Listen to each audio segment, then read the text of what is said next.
rendu compte avec horreur de la situation. De la terre et des brindilles flottaient dans l'air. Mike est perplexe et s'agenouille immédiatement pour vérifier. Il finit par comprendre. Tant qu'elle dépasse un certain seuil, la terre et les branches tombent. La terre et les branches tomberont. Réalisant qu'il y a quelque chose dans le sol, Mike creuse immédiatement. Bien sûr, il y avait une jarre en verre dans la terre. À l'intérieur du pot se trouvait une mystérieuse boule de lumière. Mike fixa la boule de lumière et devint soudainement excité. Car hier, il a fait une découverte. Il y avait une chambre métallique dans la cave du voisin. Il pensait que c'était le voisin Jess qui l'avait construite. Mike a dénoncé son voisin Jess à la police. Contre toute attente, Jess lui a dit que la chambre existait déjà lorsqu'il a emménagé en ville il y a 10 ans. Grâce à elle, il a pu se rendre sur une planète étrange. Si la chambre secrète n'avait pas été découverte par Mike, le vieil homme ne lui aurait jamais révélé le secret. Mike n'a pas cru Jess au début, jusqu'à ce que Jess sorte des photos et les lui montre. Mike a alors cru Jess. Jess n'a pas mâché ses mots. Il a décidé de faire vivre à Mike une expérience personnelle. Mais voici ce qui est étrange. Cette fois-ci, ils ont attendu longtemps dans la chambre. Mais la chambre ne répondait pas. Jess a pensé qu'il y avait un problème avec la chambre. Il a immédiatement regardé de plus près. Finalement, il trouva un morceau de métal surélevé sur la porte. Il l'a tiré de toutes ses forces. À l'intérieur se trouvait un disque de lumière bleue. À l'intérieur du disque, il y avait aussi une cavité sphérique. Il s'en souvient maintenant. La cavité semblait contenir des orbes de lumière.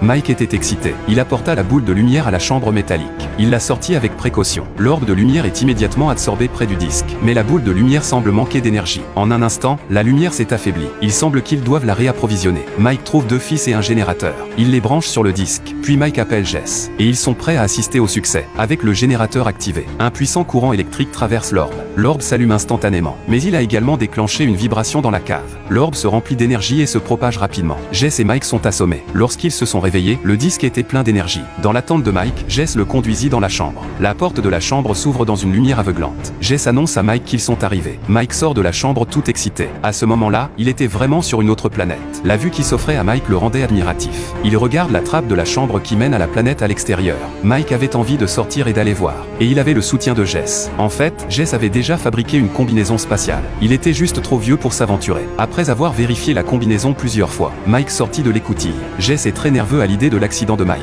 Jess fut vite désarmé par le rire de Mike. Mike n'était pas satisfait de l'avant de la pièce. Il voulait explorer un peu plus loin. Jess est d'accord. Mais il voulait qu'il soit toujours en sécurité. Jess enviait la silhouette de Mike. Mais Mike poussa un cri de surprise. Il a vu un canapé sous un rocher. Mais comment cela pouvait-il être sur une planète étrangère? Mike s'apprête à aller le découvrir. Jess demanda à Mike de ne pas le faire. Mais Mike y alla quand même. Jess a ressenti un malaise. Et l'instant d'après, il s'en rendit compte. Les cris de Mike ont retenti dans l'interphone.